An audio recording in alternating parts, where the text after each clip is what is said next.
You're on, Elisa. Okay. Hi, my name is Elisa E., and I am a survivor of mind control. I was born in the early 60s.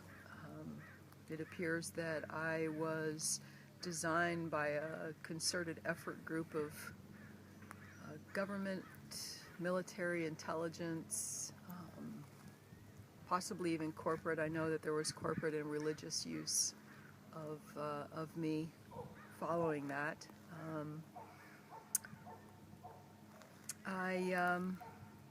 My earliest memories are pre-verbal of being dissociative due to being unable to breathe.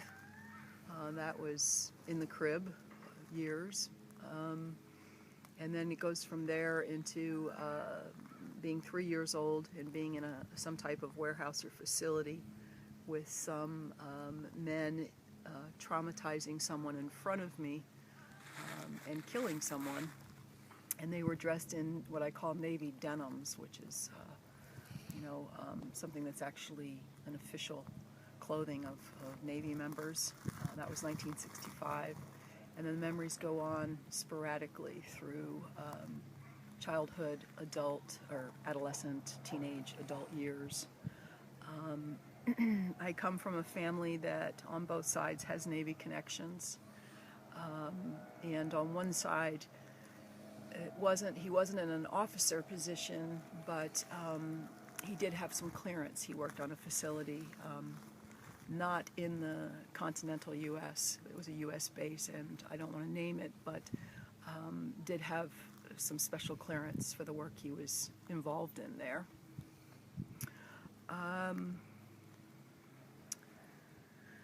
I spent most of my life having what I call bleed through. There were moments of somewhat of lucidity where I believe the highest part of me had a moment of awareness that things were not as they should be, things were untrue, that there was something, this feeling of something else is going on, and then I would slip back into a programmed state. I was created to be what they call MPD, which is multiple personality disorder. It's now DID, which I don't care for. It sounds so mellow. I feel like MPD is more accurate. And I have many, many, many alters. Most of those alters are what I call fragments, meaning they're partial personalities that can't really function in the world at large. They just were created and designed for very particular purposes and use. And then I have what I call full personalities that are very functioning in the world. If someone knew me really well and was aware of mind control and MPD, they could probably notice the changes when I was under full programming, not so much anymore. That doesn't really occur to my knowledge. But they were able to function in the world at large. My first programmer was my father. I believe there are several multiples in my family, if not all of the people in my immediate family, biological family, mother, 2 brothers, and a father. There were, I believe, other abusers within my family, and then many abusers and users, perpetrators outside of my family as the years went on. I recall very significant times of ritual abuse and programming throughout the years when I first began what I call deep deprogramming, which was started when I was 46. I began deprogramming on my own, which is kind of like being caught in a maze with mines all around you. While I was still being used, I was waking up in my early 30s, actually, for quite some years, about a dozen years or more, before I began what I call deep deprogramming. And the reason I call it deep deprogramming is that I was able to meet 2 men, and they listened to me for a couple of days, and then were able to say to me, "We not only believe you, but we've worked with people like you." And that began what I call deep deprogramming, in that for the first time, many of the alters within that had been trying to get my attention, meaning the person who was kind of the front personality, many of those alters started to be heard by me. I began to really believe what they had been trying to tell me for years and show me for years. And I want to say that as the front personality, or part of what I call a frontline system, there's actually a group of us that run on the front. But as the main frontline person, I was, I think, designed to be one of the strongest alters in my entire systems. I believe there's more than one, because I had to deal with pushing all of that down, and I had to deal with when things showed up in our physical reality, such as waking up with a broken hand or marks or partial memories. It was my job, per my programming, it was my job to push that all away and keep going, and to deny that that was a part of, our existence.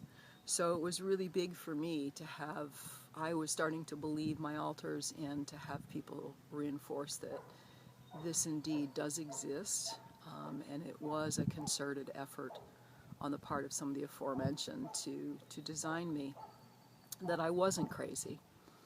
And at that point, the floodgates opened, is what I call it. The downloads, as I call them, which were my alters interacting with me and providing information, playing tapes of what they had lived through, with the emotion that they felt or didn't feel in some cases, some of the more dissociated and emotionless ones. But it really began 24/7 at that point. The bits and pieces turned into just a flood.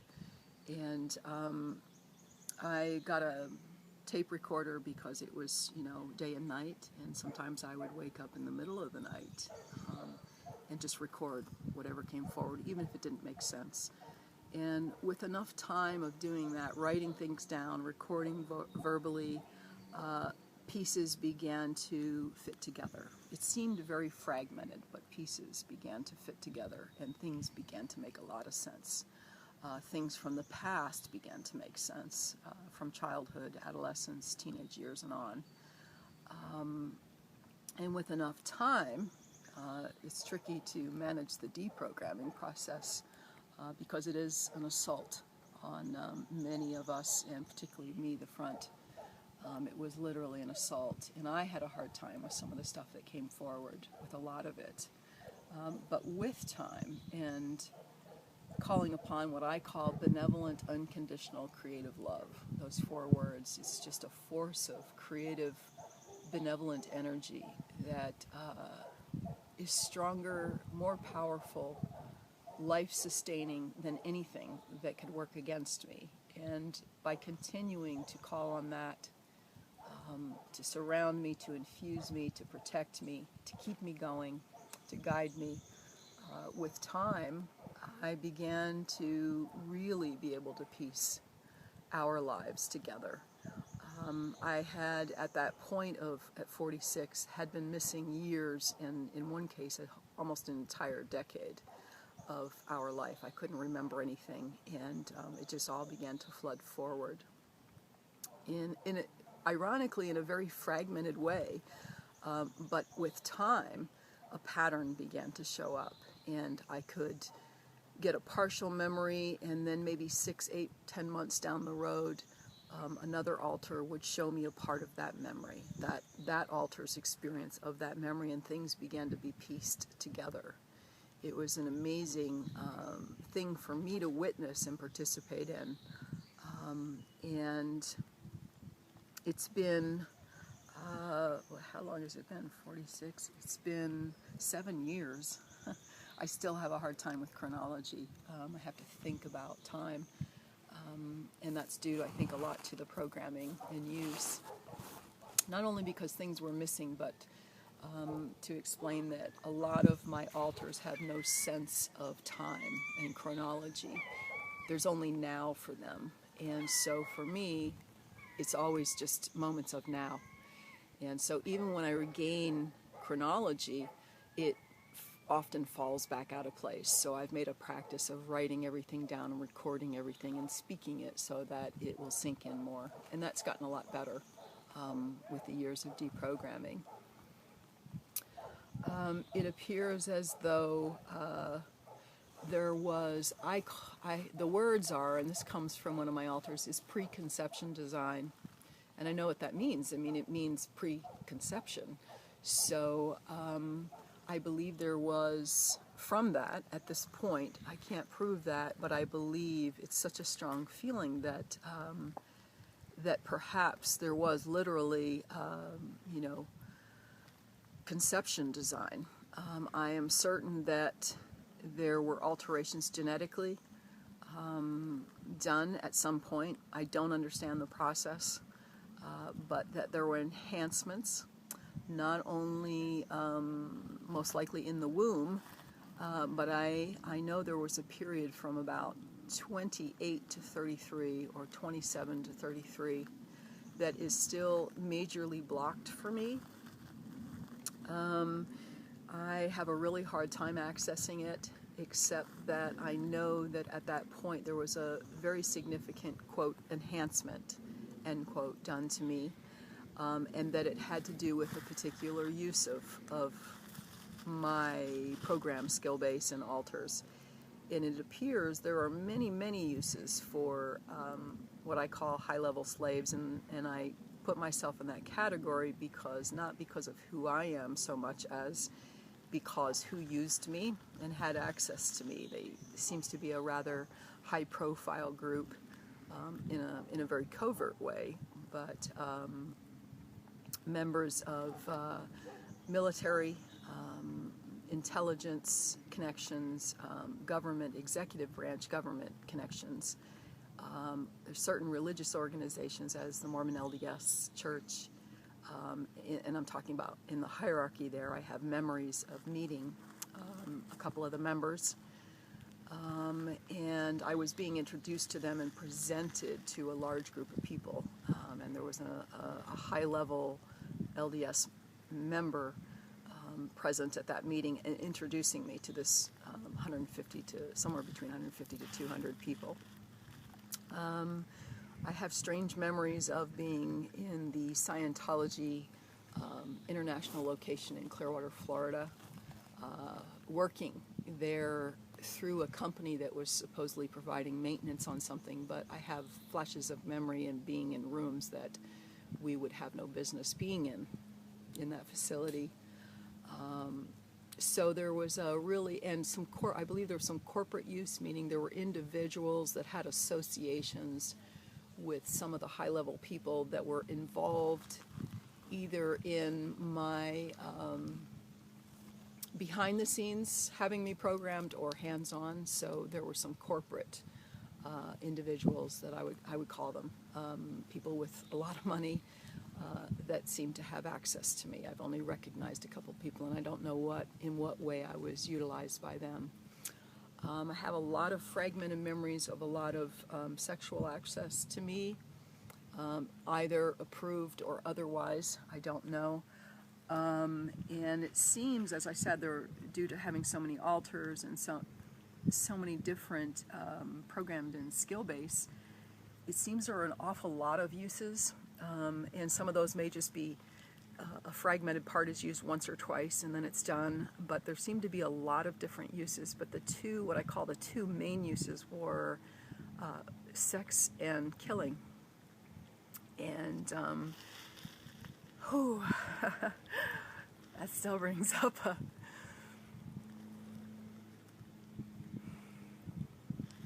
Would you like to walk? Yeah. And often those two program skills and altar skills were utilized together. Sometimes it would be one altar who was skilled in both the sex and the killing, and sometimes it would be one altar who was skilled sexually, and then a kill altar would be called up at some point during the encounter. Also, the altars were used to set people up where my altars weren't the ones that were the actual killers, or they were set up for some other reason, so that there's a partial memory of, a sexual encounter, but no end for that person in our memory banks anyway. I have memories of being used solo with a handler overseeing.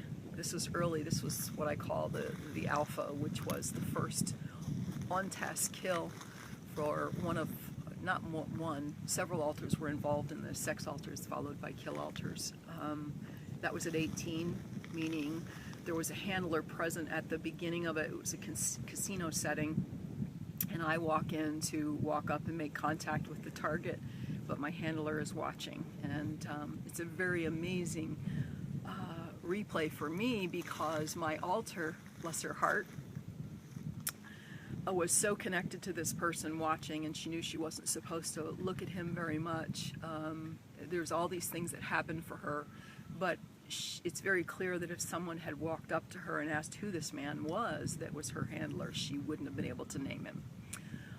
And she goes to the target and he has code words and hand movements and a particular touch that he delivers code, and I switch at that point into another altar.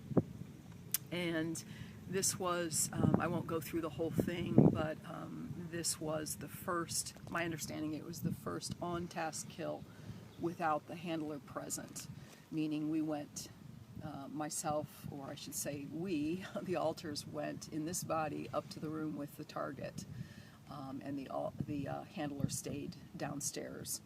And that would start a very long and torturous decade of use as a killer for a variety of what I call organizations and agencies, alphabet soup agencies. It seems that a lot of my programming came through the CIA, and I believe that was the connection that brought me to the hierarchy of the LDS Church, that they're very much connected. Possibly FBI too. I have memories of FBI agents approaching me many years ago when I was younger in bars and so forth, and delivering messages that I didn't, in my front personality, understand.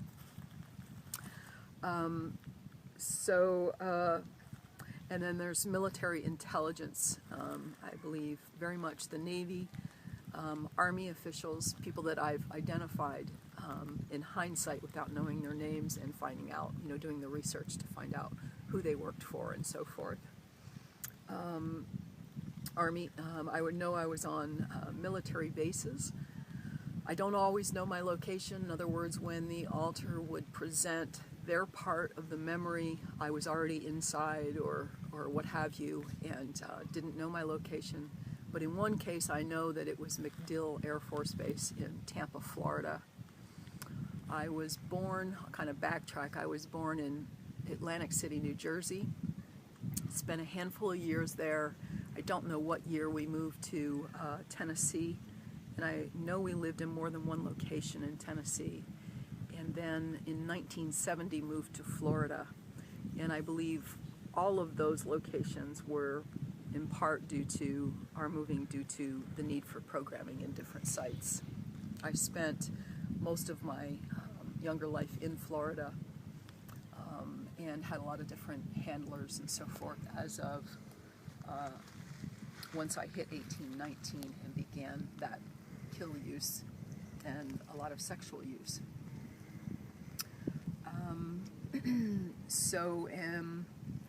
Then I go through most of my life in and out of Florida. I have fragmented memories of a variety of locations. I list them. I'll mention now that I have 2 books out titled Our Life Beyond MK Ultra, Book 1, and the same title, Book 2, by Elisa E.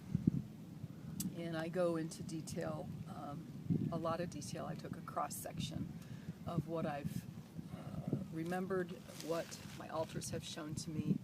And in Book 2, I get a lot more into updating the things in Book 1, as well as new revelations, and then a lot of the healing and the process I've used to deprogram, which will, in my opinion, be an ongoing, lifelong process.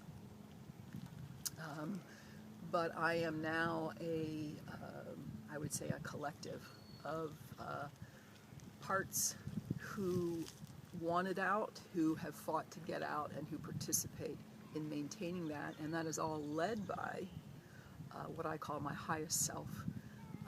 It's a very, very strong, true part of me that has brought me through all this and continues to do so, and is kind of the overseer of the other parts, so that I'm in control now. Nobody is using me, nobody is, there's attempts at access remotely, and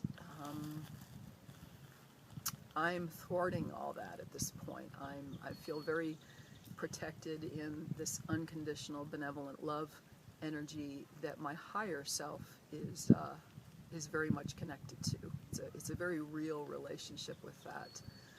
And in that, I haven't had to go in and meet every single altar or every single fragmented altar part and remember everything. I've remembered many, many things with them, meaning it's really not remembering.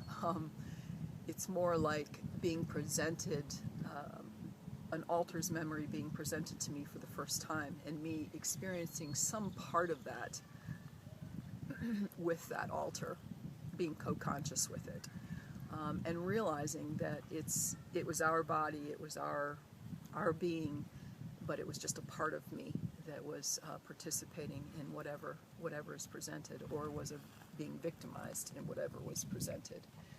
Those memories involve abuse and programming, as well as our being sent out for what I call, or they call, on task.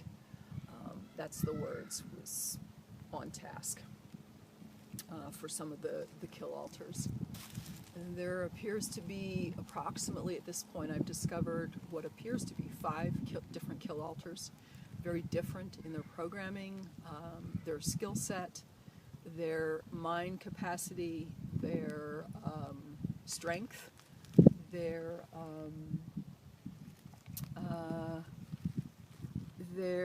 personality, even very different personalities, and very particular uses. There were other altars that were used for different things. I have one I call the Perfect Hostess, who was utilized in some type of gatherings and meetings, non-ritual setting, literally as a hostess of a huge party, or one of many other people were probably working there as well, but she interacted with what I would call people within this network who were aware that they were in the network. It was a very cognizant gathering for these individuals. And I believe one of the uses was, as far as the kill goes, it seems that a lot of those were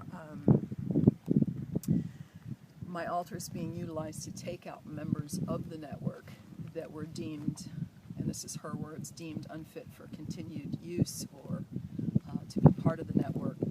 Their time was up. And it seemed that many of those individuals that I recall were set up to have a sexual encounter, and then a kill altar was brought forward. And they were unaware, obviously, of what the setup was. I also have memories of not only killing solo, but being part of a 2-man team with a male individual, and then there's a larger group, and this is still very much in discovery, but there's a larger group that I'm connected to. I believe there are either 5 or 6 of us, and I'm the only female in that group.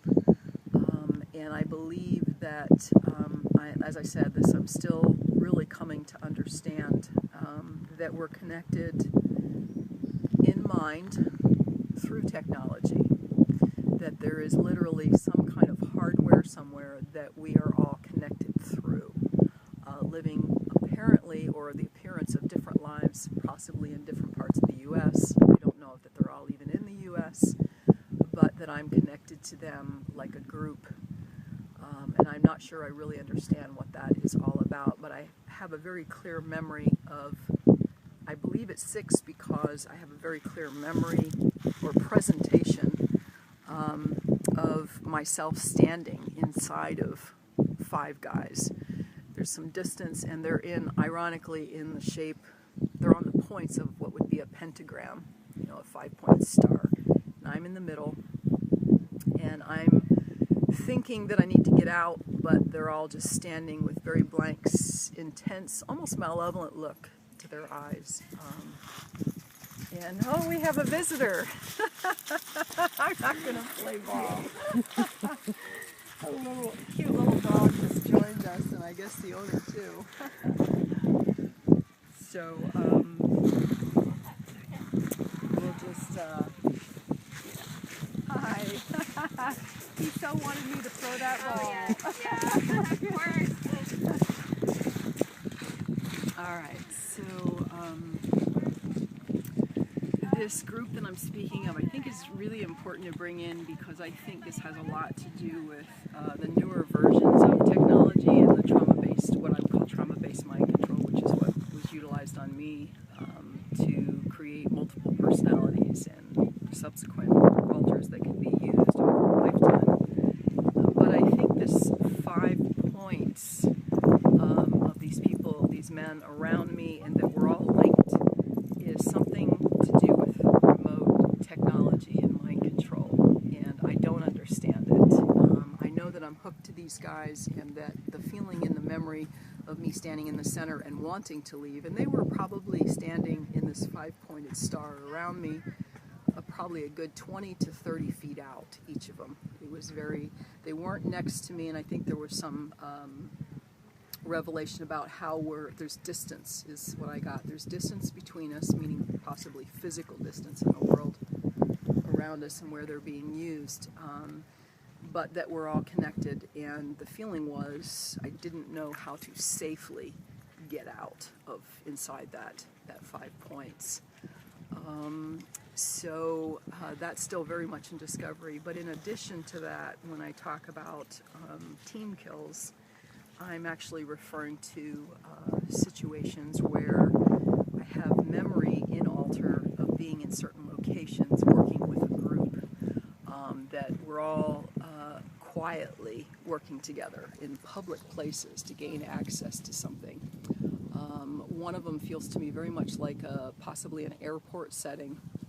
It's multi-layered. I'm going up and down escalators, and there's stairs, and visually connecting with someone. Now, remind you, this is in my altar, so their consciousness is very different from this. And knowing when I see that person, we lock eyes. He locks eyes with me, I with him, and I turn around and follow him as if I've already, in this altar, been programmed and I know what I'm doing. Most of my altars aren't in that reasoning what's dangerous, what's not dangerous. They're just on task. They're just programmed to function and not inquire and think. And through the deep programming years, I have had many altar memory fragments that come forward where I'm being shown an altar in a situation, and for a brief moment she has a lucid moment of questioning what's happening around her, questioning that there's something, always the same, there's something wrong here, and then that's usually when her memory, that altar's memory, ends, as if another altar has now taken over, and that altar isn't presenting to me. And it's really tricky because many of my altars are very loyal still to their programming, the malevolent intention that I have. The executive part of me, the higher part of me, has shut them down for now. They're not able to function. I occasionally get glimpses, and I believe it will be an ongoing process to start to bring them out and heal so that they can be integrated, so to speak. But for now, they have no ability to take the body or the mind. It is ours. So, but in saying that, a lot of times what happens is a memory that is presented to me will, let's say that there's an event that went on all night, and let's say there were 3 altars that were pulled out to function at some point in that event. I may have one altar that wants to show me their part. So oftentimes what would happen is the memory would begin, or their memory would be being presented to me from whatever point. So it could be in the middle of the night. It could be in the middle of whatever was going on. So it's almost like your eyes open in the middle of a scenario. It's not like a movie from beginning, middle, and end. You may just get the middle piece or the end piece, whatever that altar was present for. And the other altars may or may not participate in the revelation. If they don't, I have a fragment. And with time, I began to learn after a couple of months of this that that's what was going on. And with time, sometimes that piece of presentation will happen, and then the last part that altar was present for won't really show it to me, but they'll kind of tell me how it ended. They don't want to show it and they don't want to relive it, but they'll just let me know what the end piece was. So it's this really fascinating process to go through. It's debilitating, it's exhausting, and it requires a lot of non-judgment, compassion, and empathy on my part, which took me a little while to really learn how to do that and be willing, because some of the presentations were just horrible. And I had to realize that these altars were ultimately, even the ones that became perpetrators, were victims first. There are no perpetrators without victimization first. And I began to see that with my own altars and felt kind of an automatic compassion for them, an automatic connection, because I was there. In one way or another, I was there. My body was there. The whole of my mind and my spirit wasn't, but I was there. And that began the process of acknowledging not only my victimization, but my resulting perpetration out of that victimization. And making the choice that was not okay. Now that I was aware, that was not okay, and it had to be stopped.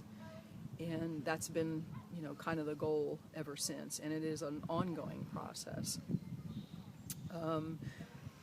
I do believe that I'm being born in 1962. I'm an old model, and many of the things that were utilized in my programming are probably very obsolete now. I've become more aware with research and some personal experiences, at night or during the day, of being tapped, and it feels very remote.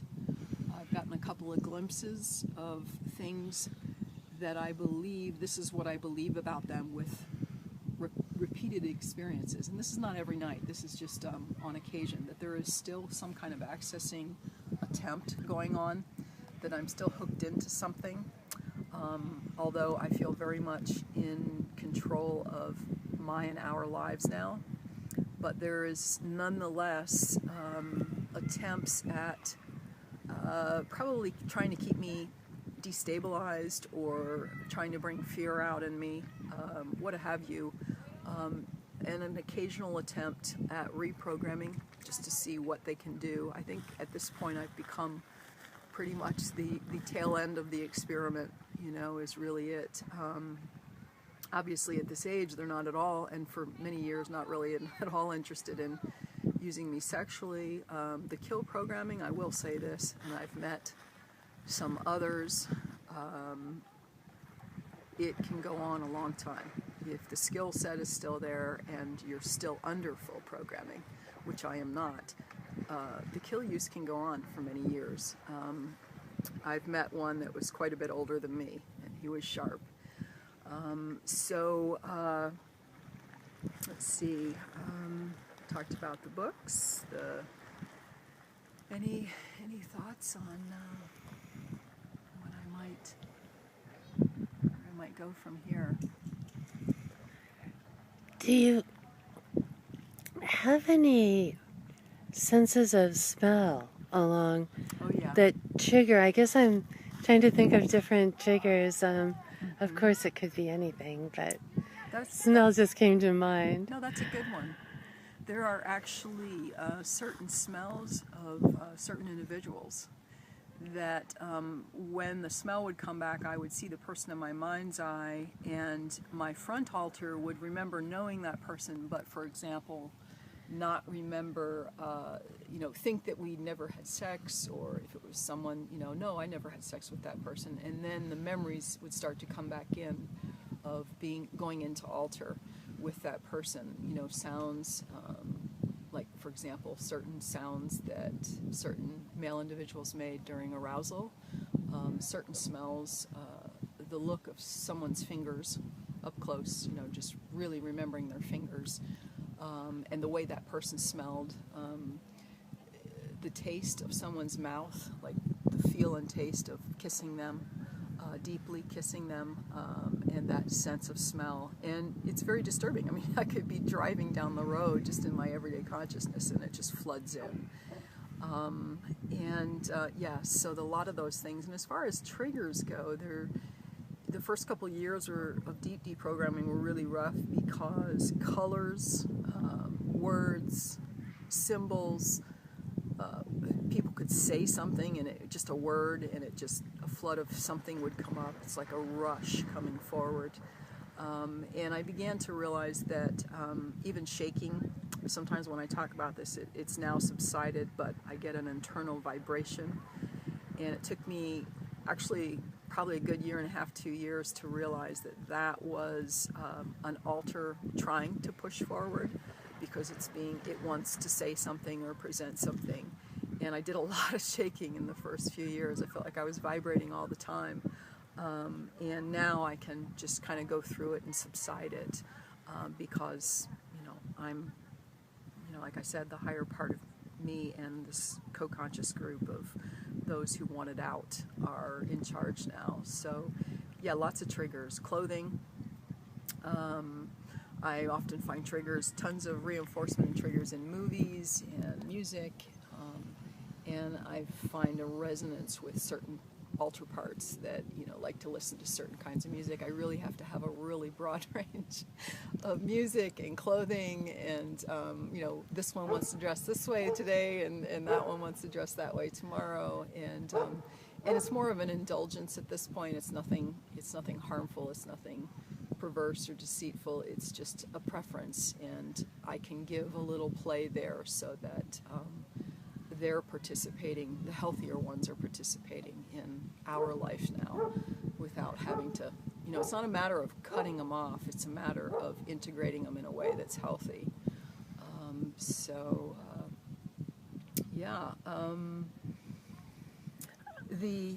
The time frame 28 to 33, I am very clear that this enhancement had to do with my kill programming, and that window whatever it was, we were used like, this is the way it feels, bam, bam, bam, bam, bam.